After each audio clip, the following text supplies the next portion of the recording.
This is Bill Kimler, co-host of the Black, White, and Blue in the South podcast. This Halloween, stand out from the crowd with ZJZDesigns.com. Their brand new limited edition spooky prints are here to haunt your wardrobe in the best way possible. With 5 new chilling designs, you'll be ready for trick-or-treating, haunted houses, and everything this spooky season has to offer. Whether you're getting festive for the holidays or just looking for unique, high-quality designs to up your style game, ZJZDesigns.com has you covered. Shop now at ZJZDesigns.com and discover the t-shirts that'll make you stand out in any season. Don't get caught without the coolest Halloween t-shirt. Grab yours before they disappear. ZJZDesigns.com. This episode of the All About Nothing podcast is brought to you by Everplay Sports and Social. Look, for 10 years, I have absolutely enjoyed the time that I have spent every week playing in leagues that have been brought to us by Everplay Sports and Social, whether it's kickball, softball, bowling. Everything they do is just fantastic, and the way that they do it is just absolutely great. So I need you to know, right now they are signing up for their late fall leagues. Monday indoor volleyball over at Tri-City Leisure Center in West Columbia. That's going to be 5 weeks. You got Tuesday sand volleyball at Polliwogs. It's another 5-week session. Wednesday flag football, 7 weeks at B Avenue. Leagues are signing up right now through October 8th. That is the deadline. So make sure you go to everplaysocial.com, because if you don't, you'll miss out. Go do it now. You will have a great time. You get to be with friends, you get to meet new people, and you get to participate in sports that we did as kids. So go do it, everplaysocial.com. Proud to be a sponsor of the All About Nothing podcast. This is Bill Kimler, co-host of the Black, White, and Blue in the South podcast. This Halloween, stand out from the crowd with ZJZDesigns.com. Their brand new limited edition spooky prints are here to haunt your wardrobe in the best way possible. With 5 new chilling designs, you'll be ready for trick-or-treating, haunted houses, and everything this spooky season has to offer. Whether you're getting festive for the holidays or just looking for unique, high-quality designs to up your style game, ZJZDesigns.com has you covered. Shop now at ZJZDesigns.com and discover the t-shirts that'll make you stand out in any season. Don't get caught without the coolest Halloween t-shirt. Grab yours before they disappear. ZJZDesigns.com. This episode of the All About Nothing podcast is brought to you by Everplay Sports and Social. Look, for 10 years, I have absolutely enjoyed the time that I have spent every week playing in leagues that have been brought to us by Everplay Sports and Social, whether it's kickball, softball, bowling. Everything they do is just fantastic, and the way that they do it is just absolutely great. So I need you to know, right now they are signing up for their late fall leagues. Monday indoor volleyball over at Tri-City Leisure Center in West Columbia. That's going to be 5 weeks. You got Tuesday sand volleyball at Polliwogs. It's another 5-week session. Wednesday flag football, 7 weeks at B Avenue. Leagues are signing up right now through October 8th. That is the deadline. So make sure you go to everplaysocial.com, because if you don't, you'll miss out. Go do it now. You will have a great time. You get to be with friends, you get to meet new people, and you get to participate in sports that we did as kids. So go do it, everplaysocial.com. Proud to be a sponsor of the All About Nothing podcast. The All About Nothing podcast may have language and content that isn't appropriate for some. Listener discretion is advised. Welcome, Nothingers, to the All About Nothing podcast. This is episode number 276. I am Barrett Gruber. I would normally be joined by Zach King, but because we have a guest tonight, I have to at least adhere to the court orders and keep him away from the guest. So just so everyone knows. Poor Zach. Jeez. If you don't show up, you take the abuse. Yeah, we start this episode with some brutality, some absolute harshness. Please subscribe and share the show. That's how we get new listeners. Also, please consider supporting the show financially by visiting theallaboutnothing.com and becoming an official member and proudly calling yourself a true nothinger. We'll have more details on that at the end of the show. If you can't do that, please give us a 5-star review, a like, and follow us across all of social media. You can find links at theallaboutnothing.com. Want to remind everybody that our friend Preach Jacobs, host of the Preach Jacobs podcast, has another Soul House sessions coming up on October 22nd at the Koger Center for the Arts. Doors open at 5 o'clock. Conversation starts at 6. Essentially, this one is going to be all about the Colicon, which is Columbia's hip hop comic con. Artwork's going to be displayed by Dan Lish, and of course, Preach is going to be spinning vinyl. You can check out tickets through Eventbrite, or you can check the show notes, or you can follow Preach at Preach Jacobs on the Instagram. Also, want to remind everyone, our friends over at Everplay are signing up. This week is the end of the sign-up period for the late fall leagues, including sand volleyball on Tuesdays, and we got indoor volleyball on Monday, as well as co-ed flag football on Wednesdays. So you can check that out over at everplaysocial.com. All right, tonight's guest has made multiple appearances on Newsmax, which, by the way, kudos for that. that Yeah. it cannot be easy. You and I are not that different in age, and I feel like, did your hair start to go gray with Newsmax, or is that? So Barrett, this is my approach. My approach is I will talk to anybody, anytime about anything. Yeah, I think the collective you, everybody should be willing to be able to defend their viewpoints, to whoever. And also, I know this sounds so corny and so old fashioned, but I like to look for consensus. I like to go out there and find some things that everybody agrees on. And you know what? Yeah, so I like it. It is definitely the belly of the beast. I am the Hollywood Democrat, the token Democrat on Newsmax, but it has been really, really fun, and I've had a good time with it. yeah. So our guest this week is Mike Gatto, who he served Californians in the 43rd district as from 2010 to 2016. Yeah, 7 full years. It sounds like when you do, but 7 full years in the legislature. Yeah, but it was an exceptional amount. It was an exceptional period of time that you did that in. Who was the governor during that time period? Schwarzenegger. It started with Schwarzenegger. Yeah. Then it was Jerry Brown. But yeah, my 7 years in the legislature overlapped the end of the Great Recession and the beginning of the ascent of Trump, and so it was like crazy on both ends. It was just absolutely crazy. When I got there, the state, I say we, but the state was literally pulling the plug on kidney dialysis machines because we couldn't afford to keep people on them. And then when I left, it was like there was this candidate called Trump in the Republican primaries taking everything and like, whoa, this is crazy, and it was just such a weird 7 years. Did you ever, so the end of Schwarzenegger through Brown, but did you ever think that a figure like Donald Trump would be able to become so popular so quickly? So it's really interesting. My relationship with predicting the ascent of Trump. When I first was looking at the Republican primary in 2015, and this was the consensus, right? I was about to run for an office in California in a marginal district. And I remember the leader of the Senate sitting down with me and saying, well, 2016 is going to be a great year for Republicans because it's going to be a battle between Ted Cruz and Marco Rubio. And because you've got these two moderate Latino superstars, the Latino vote is going to swing Republican, and it's going to be this tolerant Republican Party that we've never seen before. And so it's going to be a horrible year for Democrats, and we can't have any Democrat on Democrat races, especially in tough seats. And I was like, yeah, that makes sense. I can see that. Right? Sure. And then I started watching the primaries, and I was like, I don't think this is the way that the Republican Party is going. And I started telling people that I thought Trump was going to win. Nobody believed me. So I went on a betting website. There was a betting website called Predict It. And I placed a bet on Trump because I know that's something you can't forge, right? And, it was like, I think I bet $1, but the odds were like 70 to 1 or something, right, at that time.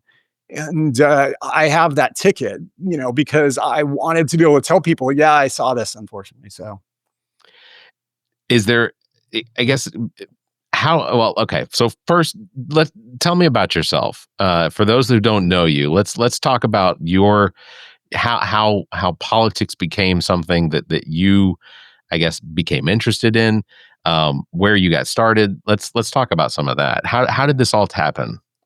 So, Barrett, I believe that the core function of government is making sure that we have a society that everybody feels like they have an equal opportunity.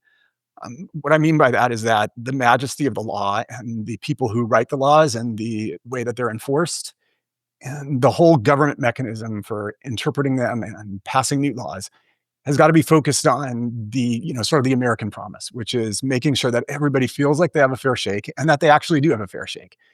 That was also the Democratic Party that I was, sort of raised into, right? It was like when I was a kid, it was always explained to me that the Democratic Party believed in just a fair chance for everybody. Yeah. And to me, that is still the core function of government. But when government strays from that, when we have a thing where we put in place mechanisms for funding or taxation that are, fundamentally unfair, or we do something that changes that message to people, then I think government is screwed up. And so I was just a regular private citizen. I had a pretty good life.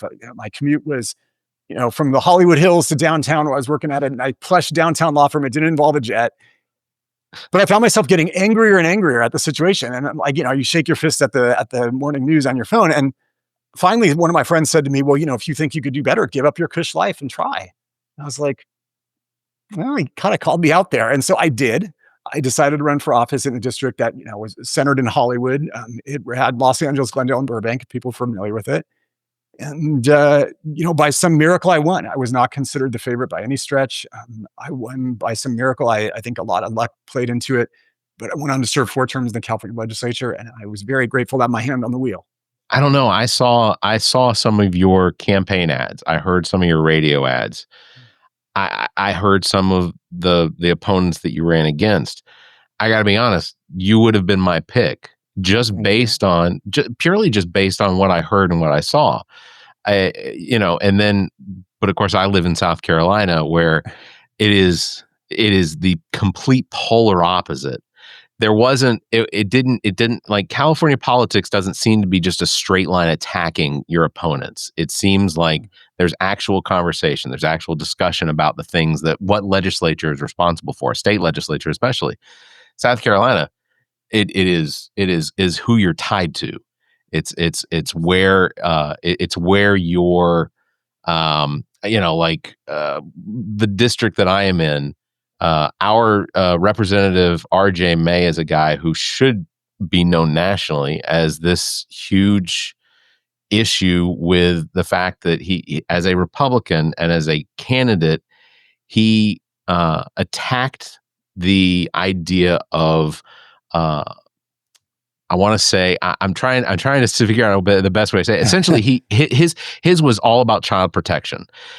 He wanted specific books out of schools because he wanted to make sure that children were protected from them. By the way, those books weren't even in the schools that he was trying to protect these children from.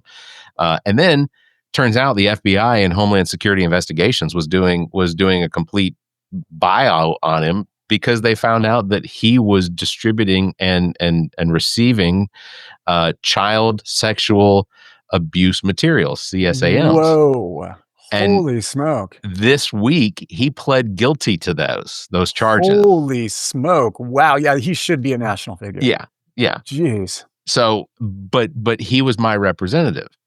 And wow. the fact that everything that came to light about him was prior to last year's election. Right. He still got elected. Uh-huh. He held on to his seat after his arrest up until about 2 months ago. He finally vacated the seat by resigning. But our own state legislature wanted to run an investigation an ethics investigation on the investigation. Oh my God, see, that's crazy. It's South Carolina politics is nuts.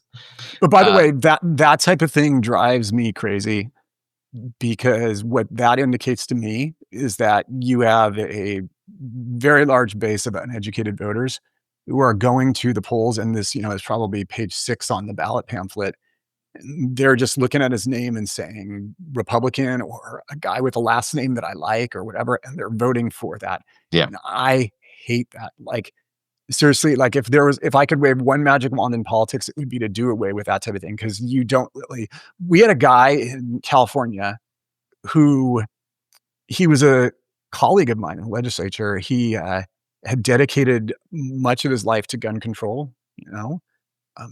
He got arrested for running guns. Like from the Philippines, like with like terrorists, like or something like that, right? And I think he's still doing time. But he was on the ballot statewide and it was too late to take his name off. Now, he didn't win, but he was of one ethnic group and he got exactly the percentage of that ethnic group's percentage in the state. And it was just like, okay, this is ethnic block voting and like whatever. Like, but it was just like, wow. Like, just, it was like, if you would ask the poli-sci class, what percentage is he going to get? It was nailed on that exact. And so you have this happening everywhere. You have uninformed voters, but when it happens, it's really, really problematic. I don't like it. And that's one of the things that I constantly am reaming on is just the low bar that has been set for voter education. You know, one of the things that so as I volunteer for every election to run a precinct, because one of the things that I think is the most important is about having every available precinct open, because the availability of voting should be there for everybody, whether they take advantage of it or not. I would prefer they did, but if you make it difficult for someone to vote, the likelihood is they're not going to follow through or they're not going to go out of their way to vote. So a precinct being closed means they have to go another 1.5 miles down the road. They're just not going to do it. But one of the things that I talk about with the county election office is, you know, how can we boost the education or the intelligence level of the IQ, the voter IQ? How can we boost that? Because an informed electorate makes informed decisions. And what we have, I think, nationwide is an uninformed electorate that just finds their party line, or they decide. Bill Kemmler makes a terrific point that Democrats will decide not to vote for a Democrat based on one issue. So if there's one issue they disagree with, those Democratic voters will not turn out for that Democrat. Republicans only have to agree with one issue for Republican voters to show up. That's funny. And by the way, just so people know that I'm being fair, I don't like uninformed voters of any stripe, and I also don't like the ethnic polarization. We have a city in Southern California that is roughly split between two different peoples of European heritage. It's like 40 and 40. And whenever they have city council elections, like there's a candidate from this heritage, a candidate from this heritage, and they often get like 39.9 and 40.1 and and it's just like, it's so depressing, right? If you think about it, it's like, well, isn't there anybody out there who is like can bridge that gap, paying attention, right? Or can bridge the gap? Yeah. And it's sad whenever you see it. And I agree, like an informed electorate, like in California, right? The joke that I always say is we want voters to pay more attention to who's running the show politically and who's running their government than to what Kim Kardashian wore to the Academy. Sure. And it's like, because I'll hear these passionate conversations like, oh, I can't believe she wore that dress, blah, blah, blah. And it's like, yeah. Who is your state senator? No clue. Well, this person just voted to, do blah, blah, blah to you. It's like, oh, well, So yeah, informed voting is super, super important. Yeah. I often wonder, because I know who my state senator is, and it's not just because I do a podcast that dabbles in politics, but I know that I know the inner workings of my state senator because I have communicated with people he went to high school with. I know, he, for me, and not to defame him because he's probably very proud of this, but he's a collar popping frat boy that basically got to run in an election year against what was an unbelievably fantastic state senator named Katrina Shealy, who was a Republican. I voted for her every year, even though I am a very progressive liberal. Katrina Shealy was absolutely the type of state senator or the state representative that you wanted, because that was someone that you could call her office and she would answer the phone or she would get back to you. There was no question that she wouldn't make sure she got an answer for. Fantastic job. The mistake she made with the Republican Party was filibustering against the Republicans on a state abortion bill that eventually did pass. She and four other state senators, we call them the Senate or the state Senate sisters or whatever, but they filibustered against the Republicans' bill to try and prevent it from being voted in that session. That failed. We have a 6-week abortion now, but the Republicans put somebody up against her, and they funded that gentleman's campaign. They funded his campaign, and she was primaried, and it sucks because she spoke at today's rally against the abortion ban that they're trying to slam through right now.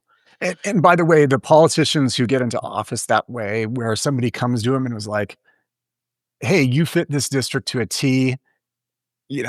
Don't do anything, don't work hard, don't talk to voters, don't work to raise money, don't work to have good karma, don't work to make friends.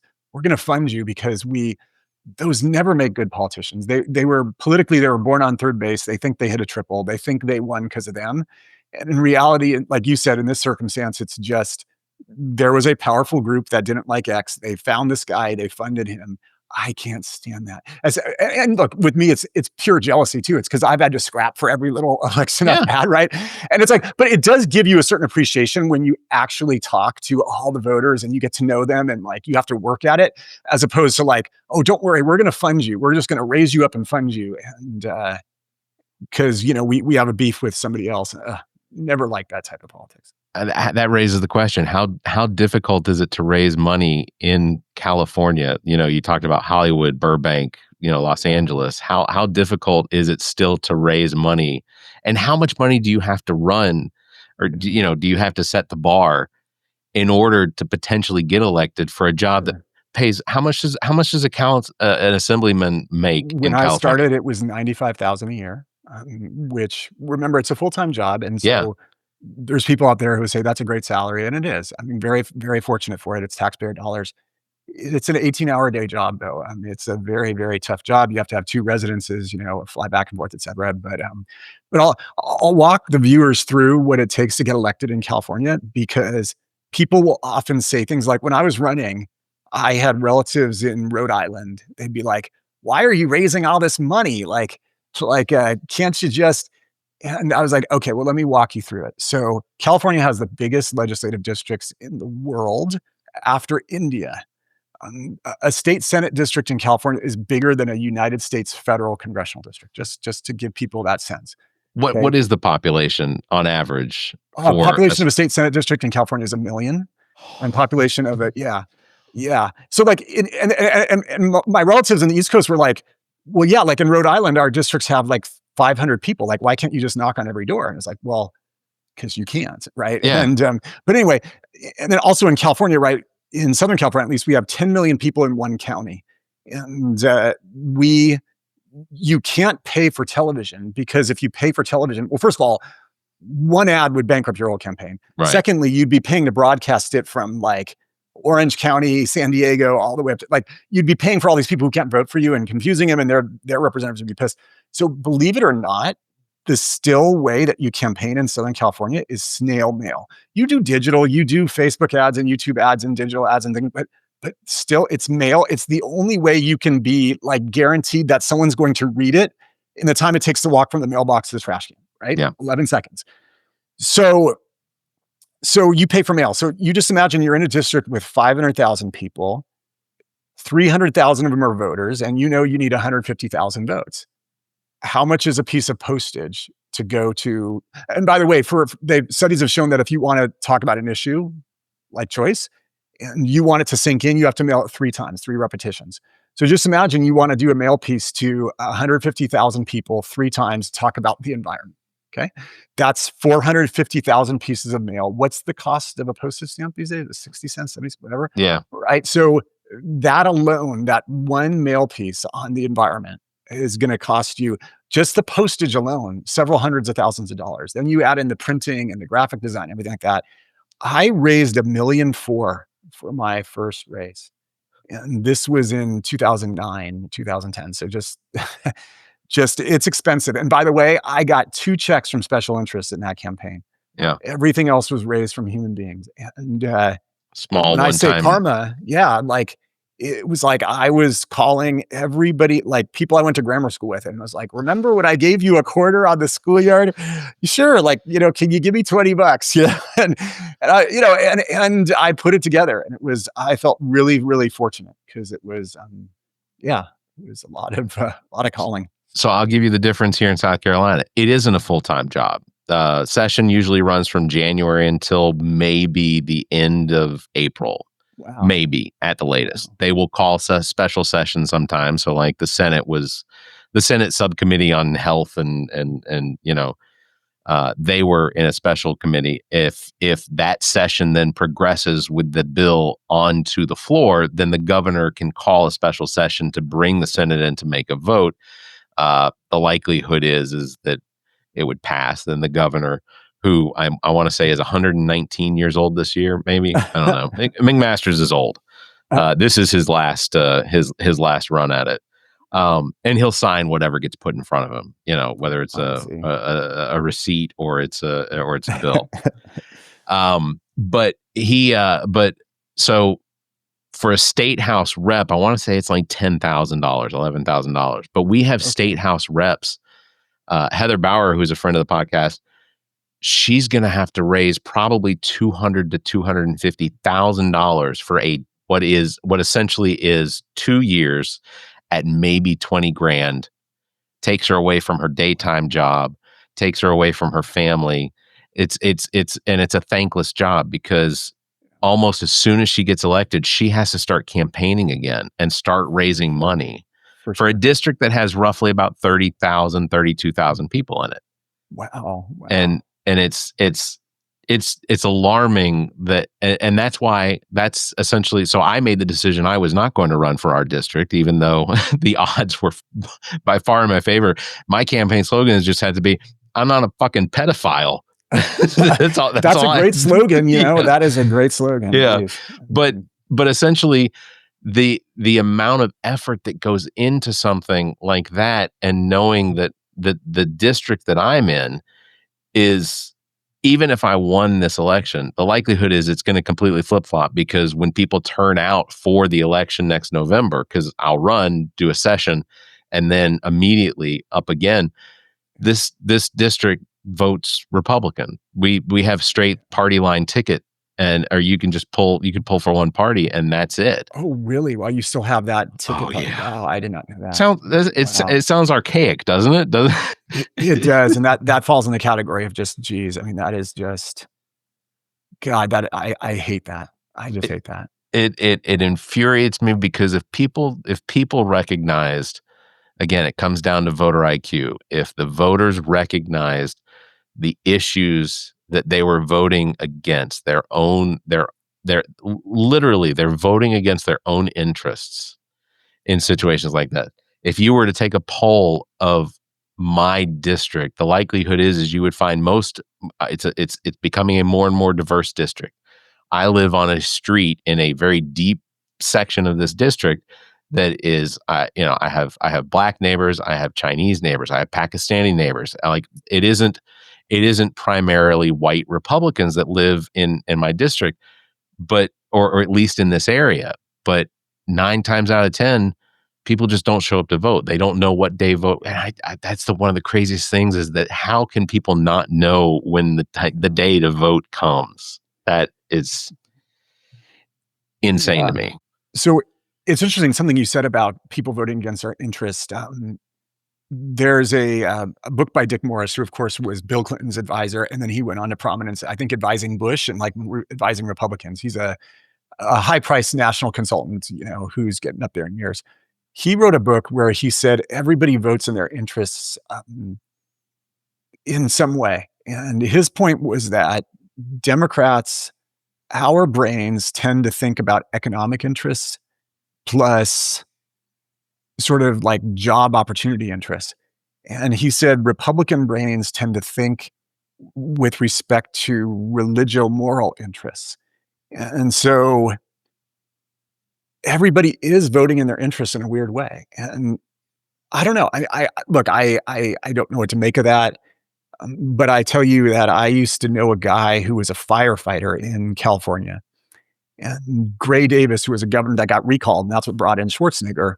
Yeah. Gray Davis had like given massive raises to firefighters. I don't want to exaggerate, but it was like, oh, you want like a 20% raise and when you're great, you want to be able to retire at age 50, fantastic. Like blah, blah, blah. He had literally been the saving grace to the hardworking men and women who are firefighters, and he had given them a lot financially. Now, this guy I knew was an old firefighter, and he was voting to recall Gray Davis. I said, "What are you doing? Like, what are you doing? Like, how could you do this after what he's done?" And he's like, "No, I just disagree with his morals, his religious, like, And so it's really interesting how the different parties vote. Yeah. It's that one thing when it comes to Democrats. It's that one thing that they agree with, that they'll vote for them. But if there's one thing they disagree for some reason, that's enough to turn them completely off. And that's a very blanket statement. It doesn't necessarily reflect everybody, but it does sort of, it gives you a bit of enlightenment into what happened with Kamala Harris's campaign. I thought Kamala Harris would have been an outstanding candidate had she been given the reins at the end, April of 2023, when Biden decided that he was going to run again. I remembered an interview where Biden said that he was going to be a one-term president. He was going to turn it over to the next generation. And whether he did it for his own personal reasons, or he did it because he believed that, knowing that Trump was going to be the person he was going to run, Trump was going to be the nominee. If he did it because he thought he was the only person that can beat Trump, and potentially that's true. There's only ever been one person that's beaten Trump, and it was Biden. So the odds kind of, in his favor. But I think that Kamala Harris probably would have made an outstanding president. I saw recently that she decided she was not going to run for governor of California. I don't know if that's the right move or not. I don't know. Like, Gavin Newsom seems to be doing a really good job as far as pushing back on Trump. It's very entertaining. But as a Californian, what is your opinion on the Newsom office and the extent that they go to really troll the president? So, the 2024 race was very heartbreaking for me, and I'll tell you precisely why. And I think this is where our party needs some soul searching. The number one thing that voters have been looking for since about 2015 is authenticity. You look at the most popular candidates in 2015, 2016 who inspired movements. It was Bernie Sanders and Donald Trump. Yeah. And who are Bernie Sanders and Donald Trump? Well, they're two old guys who say whatever is on their brain at the time. Voters don't trust statistics. They don't trust the government. They certainly don't trust politicians. And you have seen a staircase in trust, starting with the assassination of JFK, the assassination of RFK and LK, Watergate, Vietnam, Iran-Contra, all the way through, right? It's just been this staircase of declining trust. We, and I mean we in the collective we, the leaders of the party, they all went on TV in 2024 and said, Joe Biden is sharp as a tack. He's sharper than ever. And, the one thing that many voters don't have experience with, like making huge budget decisions. They don't have experience going to fight a war. They don't have experience, with managing a Fortune 500 company. But every single voter has an elderly person in their family. Every person has a grandparent, a parent, a loved one. And so we sort of inherently recognize cognitive decline when someone's struggling. And so we're all watching poor Joe Biden. And I say poor Joe Biden because it's not easy to age in the public eye. And we're watching him clearly experience some declines. And everybody's saying, oh no, everything's fine. He's great. He's sharper than a tack. What, like, why? Like that was such a mistake. Like, it's such a mistake. It's better to be quiet in those situations, and it's better to talk about issues. Yeah, Joe Biden, he might be skipping a beat, but I agree with him on the issues. He's rock solid, boom, boom, boom. than it is to be like, oh, he's sharp as a tack, he's brilliant, this, that, the other thing.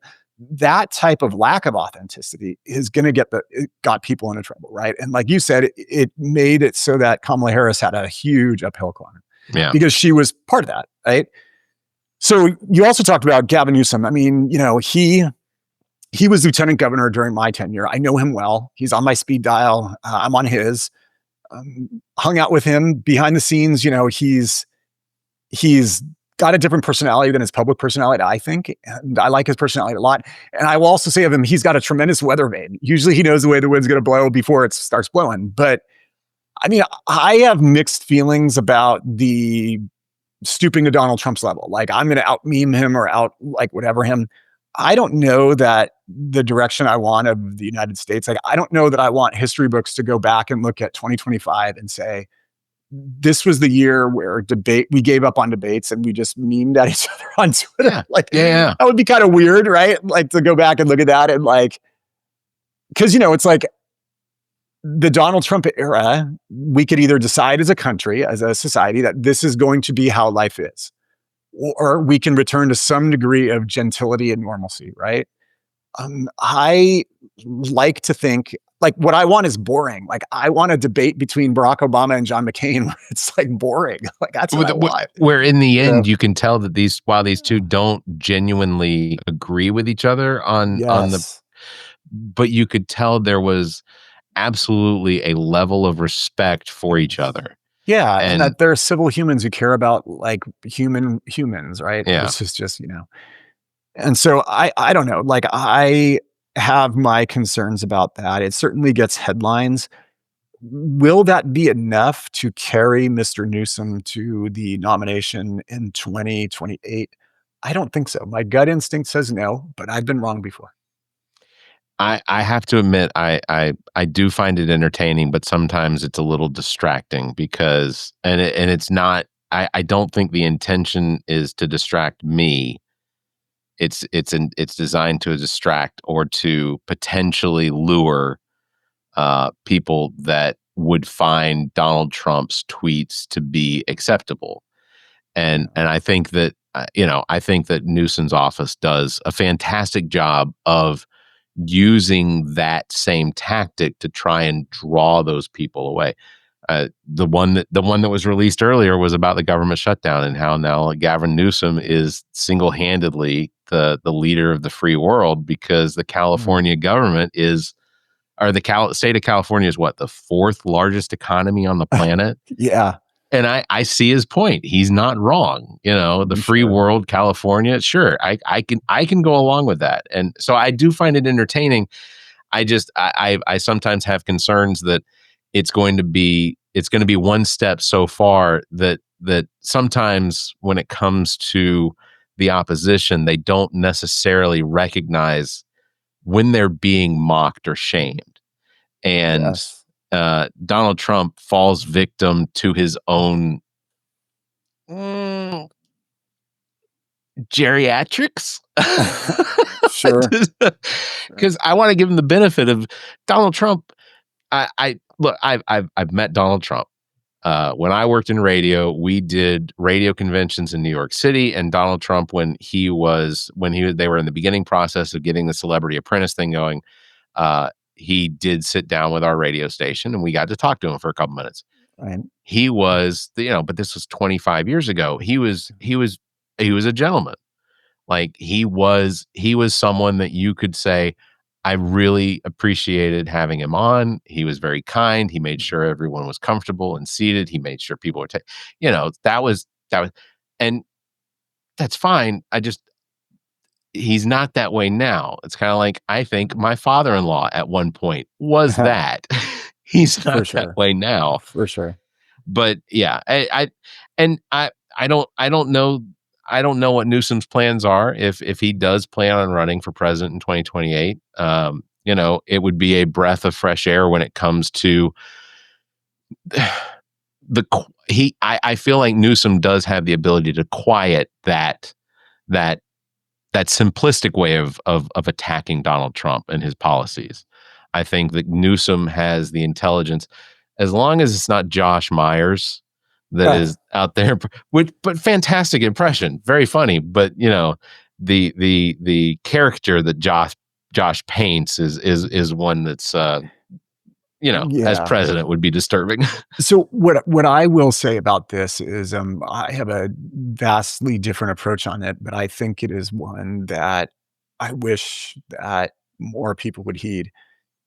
Like when you're on the schoolyard, at age 5 and, a bully comes up to you and says, I don't know what they'd say at age 5. Okay, maybe age 10, they say, you sleep with goats. The minute you say, I don't sleep with goats. What are you talking about? I don't even know goat. I don't even go to goat. Like I don't even live on a farm, right?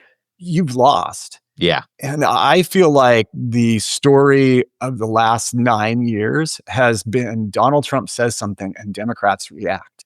He puts them on their heels. Yeah. Yeah. Well, it just, but it's like we let him be the focus of attention rather than going out there, holding a press conference and standing for something. I mean, think about it. Think about it. Every single issue right now that's controversial, the National Guard and the military in cities, right? Nothing would have stopped the mayors of those cities of holding a press conference a few months ago on their own volition and saying, you know what? I've been like, crime is not a problem. This is a beautiful city, but a little crime is still too much. And, we're going to change the police patrols. We're going to get them out of their cars and we're going to do some more proactive stuff. And I've also called upon a volunteer force to pick up litter and beautify the city and blah, blah, blah. Like, you don't have to mention Trump. You don't have to do anything. You acknowledge what people are feeling out there, which is cities could be improved a little bit. But he sees on this issue, which is people in cities are very, very disappointed. Los Angeles, people are very disappointed. San Francisco, so on and so forth. And he seizes on it. He does something super controversial, quasi-constitutional, quasi-legal, right? And now it's like we're reacting. Oh, this blah, blah, blah, blah. Yeah, but I mean, like, be for something. You got to be for something. If you're just reacting to somebody, that person is winning. Yeah. And so he's driving the national conversation. And if you're mimicking his meme style, he's still driving the national conversation. So I don't know. I still am waiting for that perfect candidate to emerge who really believes in something and can inspire people. But Barack Obama is term limited out. So for now. Yeah, for now. That's true. Yeah, that's true. Yeah. I listened to Steve. I listened to Steve Bannon try and explain his way through why he believes that there's a potential for Donald Trump to potentially have a third term, and I know the approach to it really makes me uncomfortable because it almost goes into conspiratorial sort of reigns that this idea that Donald Trump could run as a vice president. Yeah, and then immediately the president would resign. Yeah, and it's like, or even more like crazy. He could be named the Speaker of the House because the Speaker of the House doesn't need to be a congressman. Right? People don't know that, and then the whole ticket could resign or something like that. But I'll tell you what I think. Okay, this is my prediction. It's October 1 when we're recording this of 2025. I believe that Donald Trump will slow down during this term. Being president's a very stressful job, and he's old. And I don't think he's going to run for a third term. Yeah. But what I do think is going to happen is going to be, from my perspective and from like a sort of traditionalist 1776 perspective of like no kings, no royal families in this country, what I think is going to end up happening is that the jockeying, first of all, the Trump family, the Trump name, the Trump brand, it has so thoroughly penetrated the DNC. I was reading something that like all the old delegates, the Bushites, all those people are gone. It's really just Trump loyalists. His daughter is running it, or his daughter-in-law is running the operation, whatever. What I think is going to happen is the people jockeying for the Republican nomination. Let's say it's J.D. Vance plus, I don't know, who else do you think runs, right? I mean, give me another candidate, right? The eye patch guy in Texas. Yeah, exactly. Yeah. Okay, so whoever is running for the Republican nomination is going to have to kiss butt to the Trump family so great. The vice president is going to be one of his kids, the vice presidential nomination. It's going to be who can offer like to set up the next generation as much as possible. So I think Vance will pick, Ivanka, or he'll pick Don Jr. or somebody as his running mate. And then I think someone else who's running for the nomination will announce even before they get the nomination.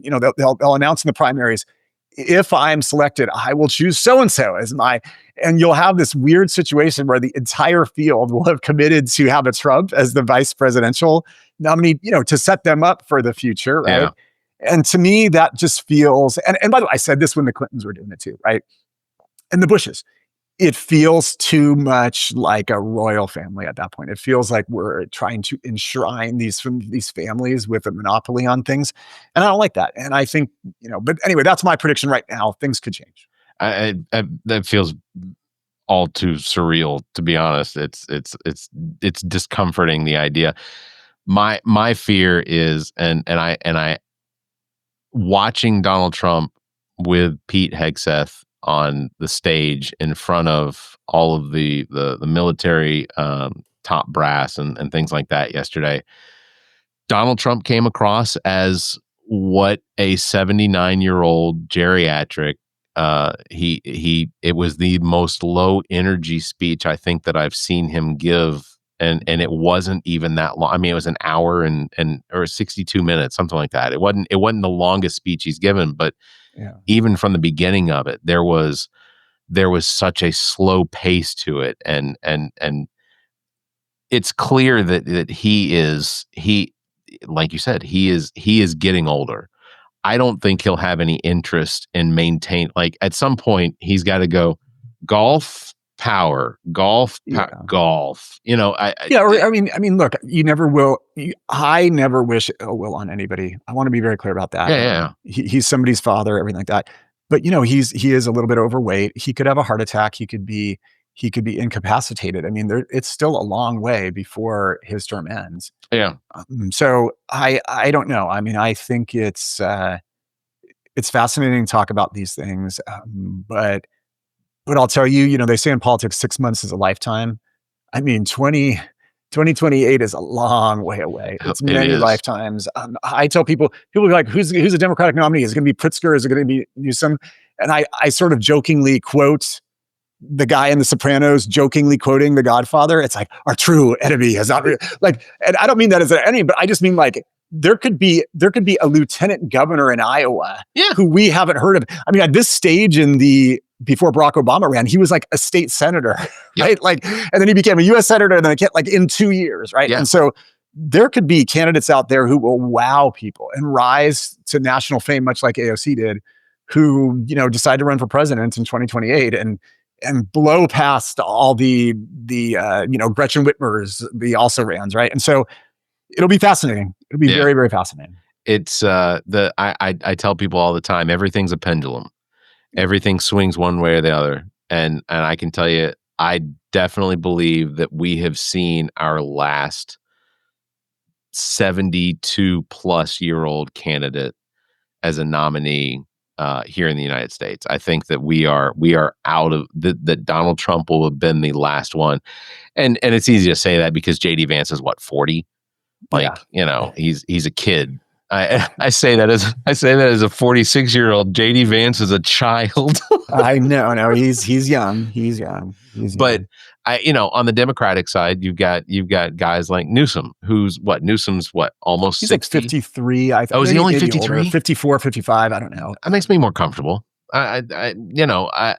But like, and you've got the governor of Kentucky and the governor of, Shapiro and Pennsylvania. And I would not be surprised if Mondami runs for president. Sure. I'm serious. I mean, he could get elected this year and think that he's the new flavor. And, I mean, you never know. New York, have we ever had a mayor run and well, of course, he could lose and still run. Well, I mean, Pete Buttigieg, not without money. Pete Buttigieg was a mayor of a city that was smaller than my smallest city in my district, right? And he was like, and it was like, I mean, that was just raw chutzpah, and I just commend him for it. There's a lot to be said for a town that, South Bend, Indiana.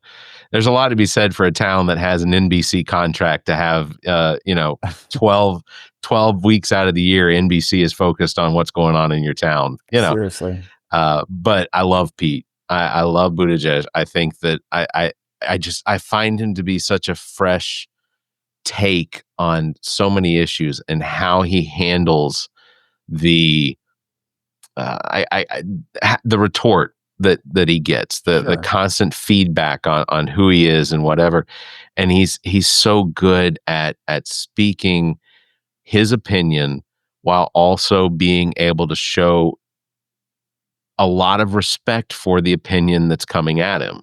And by the way, I'll put on my analyst hat and I'll take a step back from the fact that I'm in California and that I know Mr. Newsom and everything like that. Clearly, these two men's advisors are giving them vastly different advice, right? Buttigieg's advisors are saying, hey, like, draw back from the national stage. You don't have to get involved with every issue. Be genteel, be articulate. You don't have to be the center of attention. Let them come to you. People like you for who you are. Like, just be that. And Gavin's advisors are telling him, tweet 27 times a day like Donald Trump does, and like be out there on everything, right? And one of their advisors said is right. It's like the primaries will tell, right? People might be like, oh my God, I remember that guy Pete Buttigieg. Like, what an articulate, like, gentleman, like, that's who we want here in Iowa and New Hampshire, right? Or it could be, oh, I remember Newsom, man, he really stuck it to Donald Trump in 2025, right? I don't know who how the voters in the first primary states are going to react, and you're one of the first primary states, so we'll see, right? I think Newsom in South Carolina would do better than Trump or than Pete in South Carolina. There's fascinating. One of the biggest things, and even in South Carolina, for all of the value that I think the people of South Carolina have, one of the things that I recognized was that there wasn't a lot of excitement about Kamala Harris, not because of how little time she spent being able to campaign. I mean, 107 days in the name of her book. But it was the fact that there are still so many people, and South Carolina is a weather vane on this. They do not like the idea of a woman president, even if they're Democrats. There is some weird relationship with this idea that gender plays some sort of role in your ability to be a president. President is the figurehead. Normally, is the figurehead of an office that has surrounded itself with the most intelligent people in their fields to be able to be the most effective president. And, Kamala Harris, I believe, would have done that exactly. Biden did it, Obama didn't. Sure. Did it. Abraham Lincoln did it. These are, Sure. I look at Trump's and I go, there's a lot of yes men in there, but yeah. There is a modicum of intelligence to some of the people that he's got in there, and because as much as I want to shit on Dr. Oz, I also recognize that Dr. Oz does have a level of he brings a little bit of control to one particular department under the president or under the federal government that he seems to be able to keep Trump out of. And fascinating. So I will commend Dr. Oz for that, but I don't want to call him Dr. Oz anymore. I'd rather just call him, he's the head of the CMS. I wanted to ask you about the redistricting situation. So just to give an idea, Texas's Democratic legislature did come back in. A vote was forced, and they are going to be drawing redistrict. They are going to redistrict a number of districts that have some fairly decently popular congresspeople that are no longer even living in their districts anymore. So they will have to run for completely different districts. Gerrymandering is one of those things that makes me sick to my stomach, because I don't think the electorate or the candidates should be able to pick their voters. The voters should pick their candidates. And what Texas is doing is basically trying to keep a hold of the House because they see the writing on the wall. I don't know that 5 districts is enough to keep the Democrats from taking control in 2026. Yeah. I can hope that it's not. I think the likelihood is we're going to see 20 or 30 seats potentially flip. But California and New York have made it very clear that they are willing to do what they have to do to offset states like Missouri and Texas. Yeah. So being in the center of that, what is that like to watch this go on? It is heartbreaking. It's heartbreaking on so many levels. First of all, you start with Texas, right? Whenever you have a party or a group of politicians break from a norm, break from a convention that has governed the country, a tradition for hundreds of years. First of all, I always tell people what today is a cutting edge tactic and like, oh my God, that's so edgy, redistricting the decade. It rapidly becomes just another tool in the partisan toolbox. Yeah. You look at our history, our nation's history with articles of impeachment, really rare thing. Now, there has not been a president for many presidents who has not had articles of impeachment introduced by some enterprising member of the opposite party. You look at so many of the other things, like we're going to create a new rule about confirming Supreme Court justices in the last year of a president. Like that is like, oh my God, why would you do that? And then rapidly it becomes like oh, well, they didn't do it, so we're not, right? And so my fear, right? Texas is like, well, all right, we're going to totally violate these rules, these traditions, and we're not going to do this every 10 years. We're going to do it when we feel like it, because we feel like it. So you start with that being morally wrong and against the traditions of our country. Then you look at the reaction, right? So now we're in a situation of, do two wrongs make a right? Well, they did it, we can't put down our guns. I get it, totally appealing, right? The challenge is I look at the math and just, from a purely Democratic perspective, right? You now have Indiana saying they're going to do it, and Missouri and so on and so forth. I still think what we could end up having as a result of these battles would be pretty much nothing changes in Congress, that the control is still going to be very tight either way. And I think it's going to lean Republican if all these states redistrict. But then you're going to end up having these states that are now so friggin' partisan. You're going to have Democrats in Texas who feel like nobody cares about my vote and my position and my viewpoint. You're going to have Republicans in California who feel the same way. That is not a good recipe for national unity, folks. That's a recipe for people either feeling like they need to move, or it's a recipe for the type of acrimony that predates, political violence. And so the whole thing just breaks my heart. I don't know, it's like when there are moments in history where you see society spiraling down these things that are just clearly so,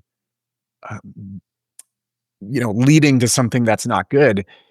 It's very hard to stop it because again, it starts with a wrong. Texas is wrong, and then California reacts, and now Indiana's, and it's like, but I mean, could you would we all want to live in a state that is like, the entire congressional delegation it's just more polarization, and it's like fundamental unfairness. Now, California is also harder, right? Because we gave the power in our state. Now we the voters of the state of California gave the power to a Citizens Commission, and that's in the state constitution. So now you got to put something on the ballot. It's not certain that this thing will pass. Yeah. Right now, I'd say it's 55-45, but that could very easily switch the other way. So it will be very, very interesting. I watched the Dodger game yesterday, and there were two ads in rapid succession about redistricting. And it was just, man, the one class of people who's getting rich are the political consultants. Oh, yeah. As always. I come from a very data-driven background. Right.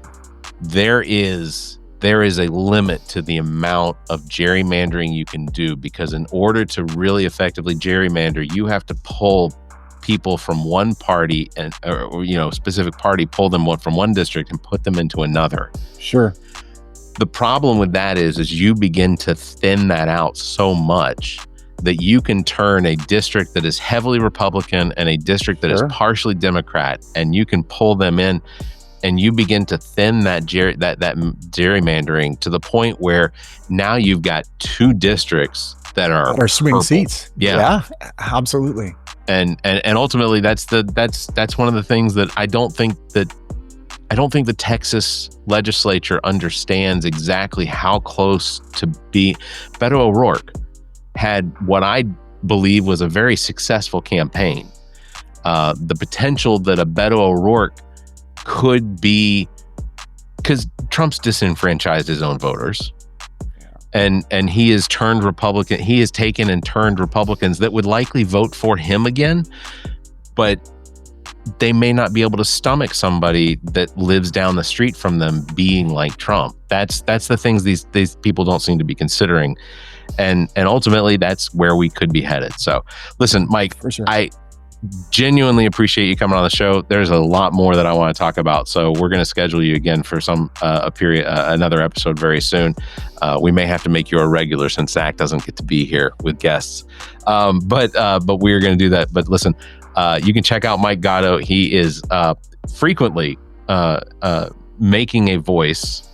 You can check out his social media. There are links in our social or in our show notes. You can check those out, as well as you can go to mikegatto.com. You can see interviews that he has done on Newsmax and things like that. Absolutely been a pleasure, Mike. I really appreciate you coming on, and I'm glad to get to know you. There is so much about you that I knew from years ago, including, and we didn't talk about it, but the loss of your father. Yeah. And that was a huge event. Did your dad play baseball?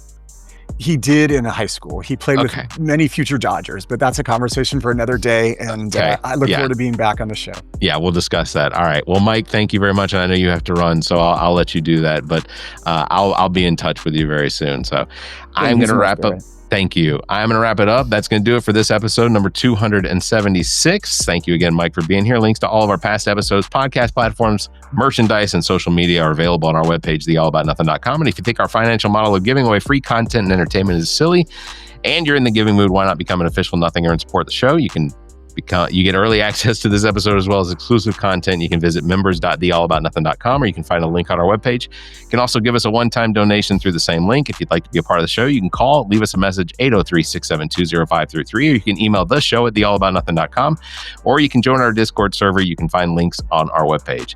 Thank you again, everybody, for listening. You all stay safe, be kind, and keep your hands to yourself. The All About Nothing podcast is a product of Big Media and produced and engineered by me, Barrett Gruber. Thanks to Cake for our intro music, Sick of You. You can follow Everything Cake, the band, at cakemusic.com. Thanks to Muff, the producer, for our outro music. You can follow Muff on Instagram at Muff, the producer. You can follow me across social media by visiting Linktree/Barrett Gruber. And you can follow Zach King on Linktree/AANZach. Want to support the show? Visit our webpage, theallaboutnothing.com, and become a member. There are several tiers available that give you early access to episodes as well as exclusive content. To find links to our social media, podcast platforms, and merchandise to support the show, as well as past episodes, visit theallaboutnothing.com. If you'd like to be a part of the show, you can email theshow@theallaboutnothing.com, or you can call our number and leave a message. Dial 803-672-0533. If the time between these episodes is more than you can handle, check out our sister shows. What the Pod Was That with Carrie, Zach, and myself. Welcome to Wonderland with me. Politically Speaking with Erica, Kirsten, and Emily, and Black, White, and Blue in the South with Dr. Jameel Brooks and Bill Kimmler. Please subscribe and share this show. If you're on YouTube, please subscribe and punch that notification bell. Thank you for listening, and hear us next week.